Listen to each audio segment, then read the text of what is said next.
मोतियाबिंद के ऑपरेशन के बाद में अपनी नॉर्मल एक्टिविटीज को रिज्यूम करने से रिलेटेड लोगों के बहुत सारे सवाल होते हैं। बहुत सारे सवाल तो लोग अपने डॉक्टर से पूछ लेते हैं, बहुत सारे वो उस समय भूल जाते हैं जो उनके बाद में दिमाग में आते हैं।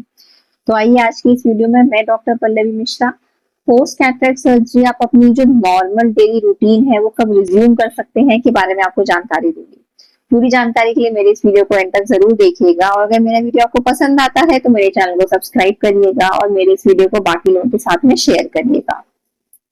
तो सबसे पहले तो देखिए समझते हैं कि अगर आपको झुकना है आफ्टर कैटरेक्ट सर्जरी या फिर जैसे खांसी आ गई, आपको छींक आ गई, तो फिर आपको क्या ध्यान में रखना चाहिए। मोतियाबिंद में अगर आपने ऑपरेशन करवाया है और अगर आपने फेको विधि से करवाया है तो कोशिश करिएगा कि पोस्ट कैटरेक्ट सर्जरी 2 दिन तक आप कमर के नीचे ना झुके।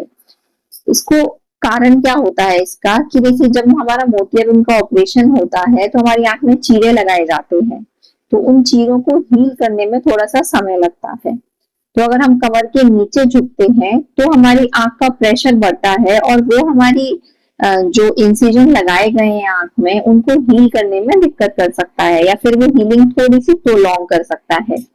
Same is the thing with sneezing and coughing की खांसने पर और छींक आने पर भी यही चीज होती है कि हमारी जो आंख का प्रेशर होता है वो बढ़ता है। तो अगर ऐसी आपको कोई खांसी आ रही है या छींक आ रही है तो कोशिश करेगा कि बहुत ज्यादा जोर लगाकर मत खांसिएगा, कि जो लोग कहते हैं ना कि पेट पे बहुत ज्यादा जोर पड़ रहा है वैसे मत खांसिएगा। अदरवाइज स्नीज तो एक ऐसी चीज है या कफ एक ऐसी चीज है जो आप कंट्रोल नहीं कर सकते हैं। दूसरी बात होती है कि मैं एक्सरसाइज कब कर सकता हूँ पोस्ट कैटरेक्ट सर्जरी।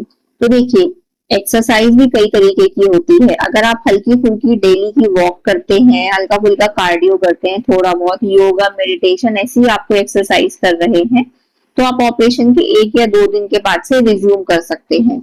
लेकिन अगर आप जिम जाते हैं, टेनिस खेलते हैं, गोल्फ खेलते हैं, बैडमिंटन खेलते हैं, जिम में बहुत स्टर्नस वेट उठाते हैं, एक्सरसाइज करते हैं, तो उसके लिए आप कम से कम 7 से 10 दिन तक का इंतजार करिएगा। अगर आप रेगुलर स्विमर हैं तो मोतियाबिंद के ऑपरेशन के बाद में सजेस्ट करूंगी कि कम से कम 2 हफ्ते तक वेट करिएगा। उसके बाद में आप अपना जो स्विमिंग वाला जो भी सेशन है वो आप कंटिन्यू कर सकते हैं। अब बात आती है कि बहुत इंपॉर्टेंट चीज जो मेल्स के लिए बहुत ज्यादा इंपॉर्टेंट है कि मैं ड्राइव कब कर सकता हूँ पोस्ट कैटरेक्ट सर्जरी। देखिए क्या होता है ना कि अगर आप ड्राइव कर रहे हैं तो ड्राइव करने में दिक्कत नहीं है, बट क्योंकि आंख से हल्का फुल्का पानी आता है तो वो हमारी आंख में दिक्कत पैदा कर सकती है, वो ड्राइविंग में दिक्कत पैदा कर सकती है।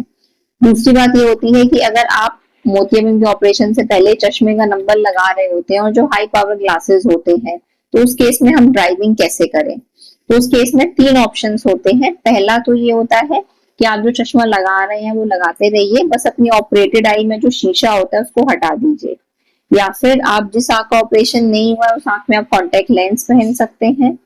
थर्डली आप ये कर सकते हैं कि आप अपना जो प्रिस्क्रिप्शन ग्लासेस उसको पूरा ही हटा दीजिए और ऐसे ही ड्राइव करिए ऑन द बेसिस ऑफ जो आई आपकी ऑपरेट हुई है उसके विजन के आधार पर।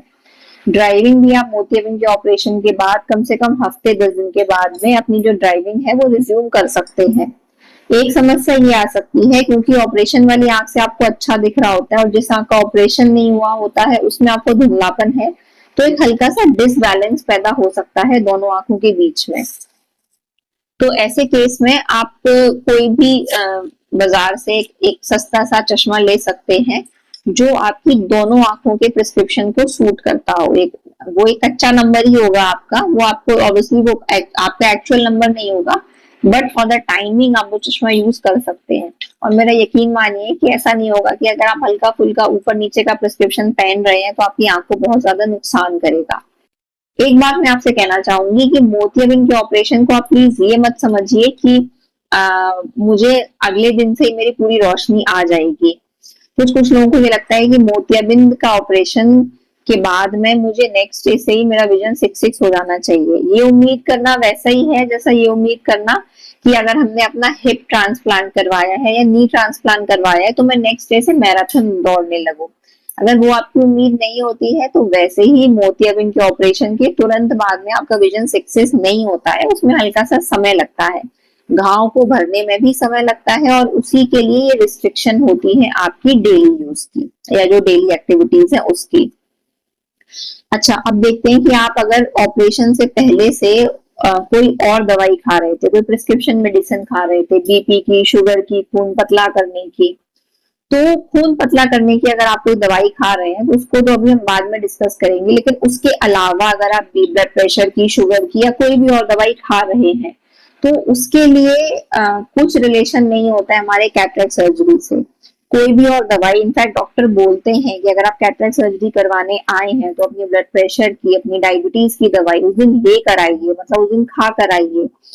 क्योंकि क्या होता है ना कि हम दवाई नहीं खाते हैं और उसके बाद में हमारा उस दिन या तो ब्लड प्रेशर शूट अप कर जाता है या फिर हमारा जो शुगर है वो शूट अप कर जाता है और हमें सर्जरी पोस्टपोन करनी पड़ती है। अब बात आती है खून पतला करने वाली दवाइयों की। तो देखिए, खून पतला करने वाली दवाइयों की भी कई कैटेगरी होती है। मोस्ट कॉमनली जो लोग इस्तेमाल करते हैं दैट इज एस्प्रिन। तो अगर आप एस्प्रिन ले रहे हैं तो वो तो आप ऑपरेशन से पहले भी कंटिन्यू रखिए और ऑपरेशन के दिन भी खाइए और ऑपरेशन के बाद भी कंटिन्यू रखिए। उसको बंद करने का या रोकने का या डोज कम करने का ट्रेंड नहीं रह गया है, अब रिकमेंडेशन नहीं है। लेकिन अगर आप कोई और खून पतला करने की दवाई खा रहे हैं, क्लोपिडोग्रेल हो गया, और भी सारी दवाइयां आती हैं, तो उसके लिए आप अपने जो कंसल्टिंग या जो ट्रीटिंग फिजिशियन है उससे जरूर कंसल्ट करिए। उनके रिकमेंडेशन पर ही आप अपनी दवाई बंद करिए और उसको पोस्ट कैटरेक्ट सर्जरी रिज्यूम करिए। और एक इम्पॉर्टेंट बात कि मोतियाबिंद के ऑपरेशन के बाद मैं सर से कब नहा सकता हूँ। तो देखिए, मैं तो अपने पेशेंट्स को जो रिकमेंडेशंस कहती हैं कि 10 डेज के बाद में आप आराम से हेड बाथ ले सकते हैं। बस ये है, ये ध्यान में रखिए कि ऐसे बहुत जोर से रगड़ कर अपनी आंखों को साफ मत करिए। नॉर्मली जो आप सर से पानी डालते हैं वो आप कैटरेक्ट सर्जरी के 10 दिन के बाद में अपनी आंखों पे डाल सकते हैं। ये तो थी एक थोड़ी सी जानकारी कि मोतियाबिंद के ऑपरेशन के कितने दिन के बाद में आप अपनी जो नॉर्मल एक्टिविटीज है वो रिज्यूम कर सकते हैं। आंख की बीमारी के संबंध में अगर आप कोई और जानकारी चाहते हैं तो आप मुझे नीचे कमेंट बॉक्स में मैसेज कर सकते हैं। आप मुझे मेरी मेल आईडी पर कांटेक्ट कर सकते हैं। मिलते हैं अगले वीडियो में, तब तक के लिए अपना ध्यान रखिए, अपनी आंखों का ध्यान रखिए। जय हिंद।